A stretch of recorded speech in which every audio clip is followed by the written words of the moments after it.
In a world that equates speaking with intelligence, confidence, and social competence, silence is often misinterpreted. We've built entire cultural narratives around the idea that good communicators talk. They contribute to meetings, they keep conversations flowing, they fill uncomfortable pauses with words. But what about the people who don't? What about those who sit quietly in group settings, who respond with brief answers, who seem content to let others dominate the verbal space? The assumption is often that something's wrong. They're shy, socially anxious, disengaged, or perhaps lacking confidence. But psychology reveals a far more complex picture. People who speak minimally aren't a monolithic group with a single underlying cause. They represent distinct psychological profiles, each with different motivations, cognitive processes, and social strategies. Understanding these profiles matters because our tendency to pathologize quiet communication creates real social costs. We overlook valuable perspectives, misread intentions, and pressure people into communication styles that don't match their cognitive architecture. So, let's examine 4 distinct psychological patterns that lead to minimal verbal output, not as deficits to correct, but as variations to understand. The first profile operates from a foundation of strategic resource management. These individuals have learned, often through painful trial and error, that verbal participation carries risks that don't always justify the potential rewards. They've experienced the awkwardness of misspeaking, the discomfort of saying something that lands wrong, the exhaustion of maintaining conversational contributions that don't feel authentic. From a psychological perspective, this pattern often emerges from what researchers call high behavioral inhibition, a temperamental trait characterized by heightened sensitivity to potential negative outcomes. Their brains weight social risks more heavily than social rewards, creating a cost-benefit calculation that favors silence. But here's what's fascinating. This isn't social incompetence, it's actually sophisticated social strategy. By remaining quiet, they accomplish several objectives simultaneously. They gather information by observing group dynamics. They avoid becoming targets of disagreement or judgment. They create space for others to reveal themselves. And they conserve cognitive energy for interactions that genuinely matter to them. Research on strategic self-presentation confirms that some individuals deliberately manage their public persona by controlling information flow. Silence becomes a tool for maintaining privacy, avoiding vulnerability, and reducing social exposure. When they do speak, it's calculated, timed for maximum impact and minimum risk. These individuals often develop impressive deflection skills. They become experts at asking questions that redirect attention, making brief contributions that satisfy social obligations without revealing much, and signaling engagement through non-verbal cues while remaining verbally quiet. It's social camouflage, appearing more participatory than they actually are. Wait, the cost of this strategy? They're often invisible in group settings. Their perspectives remain unknown, their potential contributions unutilized. But from their perspective, that's preferable to the alternative. They've decided that being overlooked is safer than being scrutinized. Interestingly, many in this category can transform completely in one-on-one settings or with trusted individuals. Their silence isn't absolute, it's context-dependent. When they feel safe, when stakes feel low, when genuine connection seems possible, they can engage deeply. Their quietness in groups doesn't reflect their total communication capacity. It reflects their assessment of whether that particular context merits the risk. The second profile operates from entirely different psychology, not risk avoidance, but value assessment. These individuals remain quiet, not because speaking feels dangerous, but because most conversational content fails to meet their threshold for meaningful engagement. This pattern correlates with what personality psychologists call high need for cognition, a trait characterized by enjoying effortful thinking and seeking intellectually stimulating experiences. For these individuals, conversation isn't primarily social bonding. It's information exchange and idea exploration. When the conversation offers neither, their motivation to participate drops to near zero. Listen to typical social conversation through their cognitive filter. Discussions of weather, weekend plans, television shows, minor complaints, social gossip, surface-level opinions. None of this activates their engagement systems. It's not that they judge these topics harshly, they simply don't derive satisfaction from discussing them. Their dopamine circuitry responds to different conversational content. Start discussing philosophical questions, complex systems, psychological patterns, ethical dilemmas, or specialized knowledge in their areas of interest, and you'll witness a transformation.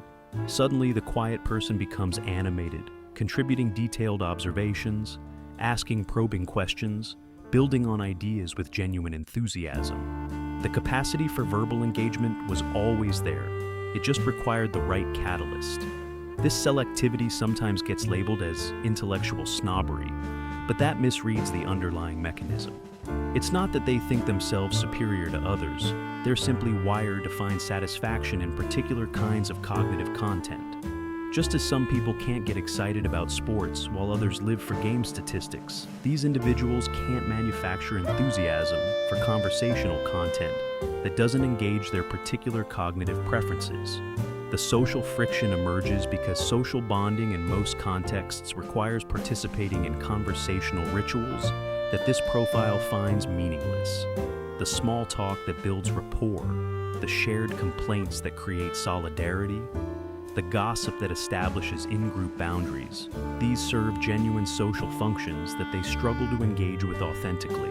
Research on socio-emotional selectivity suggests that people become increasingly selective about where they invest social energy as they gain clearer understanding of what satisfies them. For meaning-driven conversationalists, this selectivity develops early and remains consistent. They're not being difficult, they're being honest about what engages them.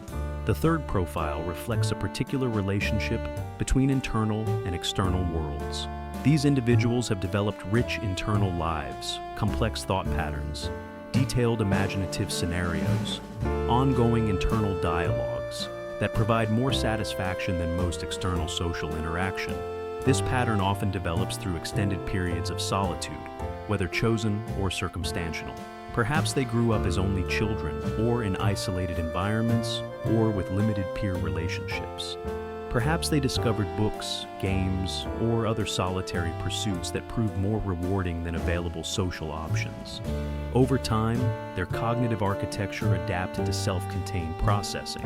The psychological term low affiliation motivation partially captures this. They don't strongly crave social belonging or external validation. But that description misses something essential. They're not lacking motivation. They've simply found alternative sources of cognitive and emotional satisfaction that don't require other people. Their internal world develops complexity and richness that external interaction often can't match. They have ongoing thought projects, questions they're pondering, ideas they're developing, problems they're working through, that occupy mental bandwidth even during social situations. External conversation frequently feels like interruption rather than engagement. When they appear distant or unresponsive in social settings, it's often because part of their attention remains allocated to internal processes. They're not fully present because full presence would mean abandoning thought streams that feel more important or interesting than the external conversation. This creates genuine social challenges. People correctly sense that they're not fully engaged, which feels like rejection or disrespect. But from the internal processor's perspective, they're not rejecting others. They're simply continuing the cognitive work that structures their consciousness. Interestingly, many in this category possess sophisticated social understanding, despite limited practice. Because they spend so much time observing and analyzing, they often understand social dynamics quite well theoretically. They just don't feel motivated to participate actively in those dynamics. The question isn't whether they could talk more. They clearly possess the cognitive and linguistic capacity. The question is whether external conversation offers sufficient value to justify interrupting internal processes. Often, their honest answer is no. The fourth profile represents perhaps the most psychologically interesting pattern. People who speak minimally, not from anxiety, not from selectivity, not from internal preoccupation, but from secure self-possession. They've learned that silence often communicates more effectively than speech. This pattern reflects what psychologists call high self-monitoring combined with low approval seeking. They're aware of social dynamics, but not driven by need for validation. They understand that in many contexts, the person who speaks least carries most authority. Their silence isn't absence, it's presence expressed through restraint. Research on social perception consistently shows that people who speak less are often perceived as more thoughtful, more confident, and more authoritative, assuming their nonverbal communication signals engagement rather than anxiety. The confident minimalist understands this dynamic instinctively, or has learned it through observation. They recognize that questions often work better than statements, that silence creates space others feel compelled to fill, that mystery generates more interest than disclosure. They've mastered what communication theorists call strategic ambiguity, remaining interpretable in multiple ways, which allows others to project desired qualities onto them. This isn't manipulation in a malicious sense. It's sophisticated understanding of communication dynamics. They've learned that over-explaining weakens positions, that disclaimers undermine confidence, that verbal efficiency signals competence. So they strip communication to essentials. Watch them in meetings or social gatherings. Calm body language, attentive facial expressions, occasional brief contributions that land with impact precisely because they're rare.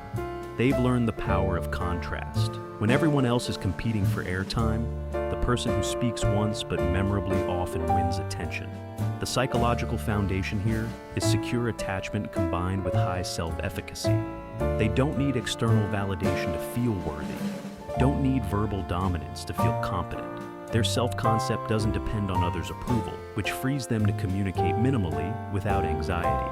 Interestingly, many in this category could engage verbally much more if they chose to. They often possess strong communication skills, good verbal fluency, clear thinking. Their minimalism is choice, not limitation. They've simply concluded that less often accomplishes more. These four profiles illuminate an important truth. Minimal speaking can arise from completely different psychological foundations. The person who deflects questions from social anxiety shares almost nothing psychologically with the person who speaks minimally from confident self-possession, despite appearing similar behaviorally. This matters practically. If you encounter someone who speaks little, your response should depend on which profile they represent. The energy conservationist might benefit from lower stakes contexts and explicit reassurance. The meaning-driven conversationalist needs access to topics that engage them. The self-contained processor requires respect for their internal focus. And the confident minimalist needs nothing at all. They're operating from strength, not deficit. Our cultural bias toward verbal participation blinds us to these distinctions. We implement educational and professional systems that reward speaking up, creating disadvantages for those whose psychology doesn't naturally generate high verbal output. We interpret silence as disengagement when it might represent deep engagement expressed differently. Recent research on communication diversity in organizational psychology suggests that optimal group performance requires multiple communication styles, including minimal speakers who observe, synthesize, and contribute strategically rather than continuously. Homogenizing everyone toward high verbal output actually reduces collective intelligence. Understanding these profiles doesn't mean everyone should embrace minimal speaking. Verbal communication serves essential functions: relationship building, information sharing, collaborative problem solving, emotional expression. But it means recognizing that optimal communication looks different for different psychological architectures. For those who identify with these profiles, the goal isn't forcing yourself into unnatural verbal productivity. It's understanding your pattern well enough to make intentional choices about when to push beyond your comfort zone and when to honor your natural style. It's developing skills that allow strategic engagement when it matters while preserving energy when it doesn't. For those interacting with minimal speakers, the goal is suspending judgment long enough to discern which profile you're encountering and responding appropriately. Not everyone's silence means the same thing or requires the same response. In a world of increasing noise, both literal and informational, perhaps those who speak minimally offer something valuable. A reminder that communication isn't measured by volume, that presence doesn't require constant verbal output, and that sometimes the most powerful statement is the one you don't make. The question isn't whether minimal speakers should talk more. The question is whether we're wise enough to listen differently.